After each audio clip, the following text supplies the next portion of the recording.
IPhone എങ്ങനെ ഏറ്റവും കുറഞ്ഞ വിലയ്ക്ക് മേടിക്കാം എന്നുള്ളതാണ്. എല്ലാവരുടെയും തന്നെ ഒരു ഡ്രീമാണ് ഐഫോൺ മേടിക്കുക എന്നുള്ളത്. ചിലർക്ക് ഇറങ്ങുന്ന അന്ന് തന്നെ മേടിക്കണം എങ്കിൽ നമുക്ക് സ്റ്റാറ്റസ് ഒക്കെ ഇടാം. പിന്നെ അന്ന് തന്നെ മേടിക്കുമ്പോൾ തൊട്ട് നല്ലൊരു ഫീലും കിട്ടും. പ്രൈസ് എന്ന് പറഞ്ഞത് നമ്മുടെ പ്രൊഡക്റ്റിൻ്റെ പാക്കേജിൽ തന്നെയുള്ള പ്രൈസ് തന്നെ കൊടുക്കേണ്ടി വരും. അപ്പം അത് എങ്ങനെ കുറച്ച് മേടിക്കാം എന്നുള്ളതാണ് ഈ വീഡിയോ. അപ്പം പലരും പറയും നമുക്ക് ബിഗ് ബില്യൺ ഡേ അല്ലെങ്കിൽ ഗ്രേറ്റ് ഇന്ത്യ ഫെസ്റ്റിവലിലൊക്കെ മേടിച്ചെന്നാൽ ഓഫർ കിട്ടും, അല്ലെങ്കിൽ ക്രെഡിറ്റ് കാർഡ് ക്യാഷ് ബാക്ക് കിട്ടും, അങ്ങനെയൊക്കെ കുറേ ഇത് വരും, നല്ല രീതിയിൽ വില കുറയും എന്നൊക്കെ.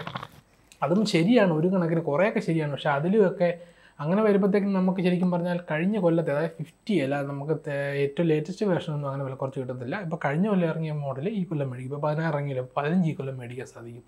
കുറച്ച് പ്രൈസൊക്കെ കുറയും. ഇറങ്ങിയ സമയത്ത് 79 ഉണ്ടെങ്കിൽ ഇപ്പം 69, 60, 68, 65 അങ്ങനെ ഒരു 10-15 രൂപയുടെ കുറവ് കിട്ടും. പക്ഷേ എൻ്റെ ഒരു കാഴ്ചപ്പാടിൽ അതിൽ ലാഭകരമായിട്ട് നമുക്ക് മേടിക്കാൻ പറ്റിയൊരു ടൈമുണ്ട്. അതായത് ഇപ്പം നമ്മുടെ കേരളത്തിൽ കേരളത്തിൽ നിന്നല്ല, നോർമലായിട്ട് സെപ്റ്റംബറിൽ ലോഞ്ച് ചെയ്തു, 20-ാം തീയതി ഒക്കെ ആയിട്ട് കേരളത്തിൽ കിട്ടാൻ തുടങ്ങി. ഇത് കഴിഞ്ഞിട്ട് നമ്മുടെ ബിഗ് ബില്യൺ ഡേയും ഗ്രേറ്റ് ഇന്ത്യ ഫെസ്റ്റിവലും ഒക്കെ കഴിഞ്ഞിട്ട് ഒരു കുറച്ച് സമയങ്ങൾ കഴിയും. അതായത് ന്യൂ ഇയറിൻ്റെ ആ ഒരു സമയമുണ്ട്. ആ സമയത്ത് ഈ ഫോൺ ഇറങ്ങിയിട്ട് 2 മാസം വെച്ച് ആകും. അതുപോലെ തന്നെ മറ്റ് ബ്രാൻഡുകളൊക്കെ ഈ ബില്യൺ ഡേയും ഗ്രേറ്റ് ഇന്ത്യ ഫെസ്റ്റിവലും ഒക്കെ നടത്തി നല്ല സെയിലൊക്കെ നടത്തുന്നത്. അപ്പോൾ അതിനും, അതായത് 50ക്കും വില ഡിമാൻഡ് കുറഞ്ഞു, നമ്മുടെ 60ക്കും ഡിമാൻഡ് കുറയുന്നൊരു സമയമുണ്ട്. ആ സമയം, അതായത് ഇറങ്ങിയിട്ട് 2-3 മാസം ആകുമ്പോൾ തന്നെ ആ വലിയ തള്ളിച്ച കുറവില്ല, ആ സമയത്തൊന്ന് വില കുറയും. ആ സമയത്ത് ശരിക്കും പറഞ്ഞാൽ ഒരു 8-9 രൂപ കുറവ് കിട്ടും. ആ സമയത്ത് മേടിക്കാമെങ്കിൽ ഏറ്റവും ബ്രാൻഡ് സാധനം നല്ല വിലക്കുറവിൽ, എന്നുവെച്ചാൽ സാമാന്യം നമുക്ക് വിലക്കുറവിൽ കിട്ടും എന്നുള്ളതാണ് എൻ്റെ ഒരു അഭിപ്രായം. എന്നുവെച്ചാൽ ഒരു വർഷം കഴിഞ്ഞ് ഈ ബിഗ് ബില്യൺ ഡേക്ക് മേടിക്കാൻ നിൽക്കുമ്പോൾ വെച്ചാൽ ഇത്രയും പഴകി ഫോൺ. ഓൾറെഡി കഴിഞ്ഞ കൊല്ലം ഈ സമയത്ത് ലോഞ്ചായ ഫോണാണ് നമുക്കിപ്പോൾ 10 രൂപയ്ക്ക് 15 രൂപയ്ക്ക് കൊടുക്കും.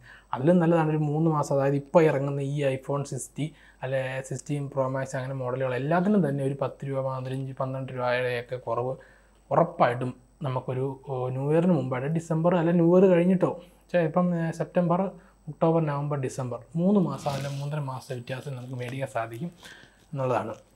പിന്നെ നമ്മൾ മേടിക്കുമ്പം ഞാൻ പറയുവാണെങ്കിൽ ഏറ്റവും ലേറ്റസ്റ്റ് തന്നെ മേടിക്കുന്നതായിരിക്കും ഏറ്റവും ബെറ്റർ. എന്ന് വെച്ചാൽ ഇപ്പോൾ 50 മേടിച്ചാലും 50 കഴിയും പല അപ്ഡേഷൻ, ഇപ്പോൾ ക്യാമറ ഐക്കണാണേലും അതുപോലെ തന്നെ സോഫ്റ്റ്വെയറിലാണെങ്കിലും സ്പീഡിൻ്റെ കാര്യത്തിലാണെങ്കിലും ഒക്കെ, ഇപ്പോൾ AI-യുടെ കാര്യത്തിൽ ഇപ്പോൾ കണ്ണുകൊണ്ടൊക്കെ ആക്ഷൻ ചെയ്യും, കുറേ അപ്ഡേഷനുകളൊക്കെ എക്സ്ട്രാ കയറിയിട്ടുണ്ട്. അത് നമുക്ക് ഓരോ കാലഘട്ടത്തിനനുസരിച്ചുള്ള മാറ്റങ്ങളാണ് അവർ ചെയ്യുന്നത്. ഇപ്പോൾ ബ്ലോഗിങ്ങിന് വേണ്ടിയിട്ടാണ് ഐഫോൺ കൂടുതലായിട്ടും ആളുകൾ ഉപയോഗിക്കുന്നത്. അതിൽ കൊണ്ട് അതവർ മനസ്സിലാക്കിയിട്ടാണ് ഈ ആക്ഷൻ ബട്ടൺ സൈഡിൽ കൊടുത്തേക്കുന്നത്.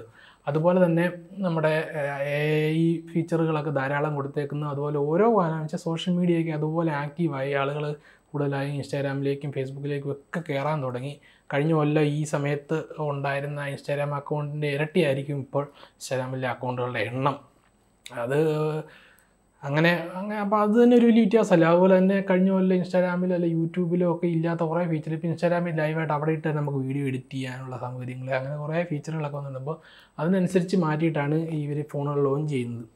പിന്നെ ഗെയിമുകൾ, അങ്ങനെ ഗെയിമിംഗ് യൂസേജ് ഉള്ളവർക്ക് അങ്ങനെയൊക്കെ കുറേ കാര്യങ്ങളെല്ലാം മാറ്റങ്ങളുണ്ട്. അപ്പോൾ നമ്മൾ ഏത് ഫോണും ഇറങ്ങി ഒരു 6 മാസം കഴിഞ്ഞ് അത് എടുക്കാതിരിക്കുന്നതായിരിക്കും നല്ലത്. എന്ന് വെച്ചാൽ കഴിഞ്ഞ ദിവസം ഒരു വീഡിയോ ഇങ്ങനെ വന്നിട്ടുണ്ടായിരുന്നു. അപ്പോൾ അപ്ഡേഷൻ കൂടുതൽ കിട്ടുന്ന ഫോണുകൾ എടുത്താൽ നമുക്ക് 6-7 വർഷം ഉപയോഗിക്കാൻ സാധിക്കില്ല എന്നൊക്കെ ഉള്ള, അങ്ങനെയൊന്നും സാധിക്കില്ല. ഇപ്പം പുള്ളി പറഞ്ഞ പോലെ 3 വർഷം അല്ലെങ്കിൽ 4 വർഷം അത് വെച്ചാൽ കഴിയുമ്പോൾ തന്നെ ഈ ഭയങ്കരമായിട്ട് മാറും. അത് കഴിയുമ്പോൾ നമ്മുടെ സിസ്റ്റവും ഫോണും എല്ലാം അങ്ങ് സ്ലോ ആകാൻ തുടങ്ങും. സ്ലോ ആകുന്നതിൻ്റെ കാര്യം എന്ന് വെച്ചാൽ ഈ സോഫ്റ്റ്വെയറിൻ്റെ ഹെവി പെർഫോമൻസ് കൂടുന്നതാണ് നമ്മുടെ സിസ്റ്റവും ഫോണും ഒക്കെ സ്ലോ ആകുന്നതിൻ്റെ പ്രധാന കാര്യം. നമ്മുടെ സോഫ്റ്റ്വെയർ അപ്ഡേഷൻ്റെ സൈസും കൂടും. അപ്പം നമ്മുടെ സിസ്റ്റത്തിന്, ഫോണിനാണ് ഇത് താങ്ങാൻ പറ്റാത്തത് തന്നെയല്ല, നമ്മുടെ എല്ലാം വെച്ചാൽ നമ്മുടെ SSD-ക്കൊക്കെ മെമ്മറിയിലാണെങ്കിലും കോപ്പി എടുത്തും വീഡിയോ റെക്കോർഡ് ചെയ്തും അങ്ങനെ പഴകിക്കൊണ്ടിരിക്കും. അപ്പോൾ അതനുസരിച്ച് എല്ലാത്തിനും അതിൻ്റേതായ, ഇപ്പോൾ ഒരു ബൈക്കാണെങ്കിലും കാറാണെങ്കിലും നമ്മൾ യൂസ് ചെയ്യുന്നതനുസരിച്ച് പഴകുന്നു. അല്ലെങ്കിൽ ഇലക്ട്രോണിക് പ്രോഡക്റ്റുകളും ഒരു 3-4 വർഷം ഒക്കെ വരുമ്പോൾ തന്നെ അതിൻ്റെ ഒരു കപ്പാസിറ്റി കഴിഞ്ഞു. അങ്ങനെ പിന്നെ സർവീസ് ചെയ്തെടുത്ത് ഉപയോഗിക്കുന്ന ഒരു ഇതല്ല. നമുക്ക് പണ്ട് തൊട്ടേ നമ്മൾ ലാപ്ടോപ്പുകളൊക്കെ അല്ലെ വിൻഡോസ് സിസ്റ്റങ്ങളൊക്കെ ഉപയോഗിക്കുന്നവരൊക്കെ ആദ്യമേ നമ്മൾ ഡ്യുവൽ കോർ പ്രോസസ്സറായിരുന്നു. അത് കഴിഞ്ഞ് i3 വന്നു, i5 വന്നു, അങ്ങനെ പോകുന്നത്. അപ്പോൾ ആദ്യത്തെ ഡ്യുവൽ കോർ പ്രോസസ്സറോ അല്ലെങ്കിൽ ആ ഒരു സമയത്തുള്ള സിസ്റ്റത്തിന് 2 GB റാമിൽ വർക്ക് ചെയ്യും, വിൻഡോസ് 7 ഒക്കെ. അത് കഴിഞ്ഞിറങ്ങി i3 ഒക്കെ വന്നപ്പോഴത്തേക്കിനും വിൻഡോസ് 7 എടുക്കുമെന്നുണ്ടെങ്കിലും സോഫ്റ്റ്വെയർ, ഇപ്പോൾ ഫോട്ടോഷോപ്പാണ്, അന്ന് ഫോട്ടോഷോപ്പ് CS3 ആയിരുന്നു, CS4 വന്നു, അങ്ങനെ CC വന്നു. അപ്പം ഈ പഴയ സിസ്റ്റവും അപ്ഡേറ്റ് ചെയ്ത് നമ്മൾ വെച്ചുകൊണ്ടിരുന്നാൽ അത് എടുക്കാൻ പറ്റാത്ത അവസ്ഥയാകും. അപ്പോൾ അതനുസരിച്ച് നമ്മൾ സിസ്റ്റം മാറ്റിക്കൊണ്ട്, ഇപ്പോൾ i3 ഇറങ്ങുമ്പോൾ i3യുടെ ബോർഡും റാമും കൂട്ടി വെച്ചാലേ ഉള്ളൂ പുതിയ ഫോട്ടോഷോപ്പോ അല്ലെങ്കിൽ സോഫ്റ്റ്വെയറുകൾ കിട്ടുള്ളൂ. അതുപോലെ തന്നെ വിൻഡോസിൻ്റെ 10ഉം വെർഷനുകളും ഒക്കെ. അപ്പം ചിലരൊക്കെ സിസ്റ്റത്തിനൊക്കെ ചെയ്യുന്നതുകൊണ്ട് SSD കൂടെ എക്സ്ട്രാ കയറ്റിയിട്ടൊക്കെ ചില മാറ്റാൻ പറ്റാതെ ഇങ്ങനെ തള്ളി വിടുന്നവർ SSD കയറ്റിയിട്ട് വിൻഡോസ് ഒക്കെ ഇട്ട് വിടുന്നു. അപ്പോൾ അത് നമ്മുടെ സിസ്റ്റമൊക്കെയാണ് അങ്ങനെയൊക്കെ പിന്നെയും അതിൽ യൂസേജ് ഇല്ലാത്തതുകൊണ്ട് തട്ടിയും മുട്ടിയൊക്കെ പോകാം. പക്ഷേ നമ്മുടെ മൊബൈൽ എന്ന് പറഞ്ഞാൽ അങ്ങനെയല്ല, നമ്മൾ ഡെയിലി യൂസ് ചെയ്യുന്നുള്ളതാണ്. എപ്പോഴും നമുക്കിതില്ലാതെ പറ്റത്തില്ല, എന്നും ഏത് നിമിഷവും നമ്മുടെ കയ്യിലുണ്ട്.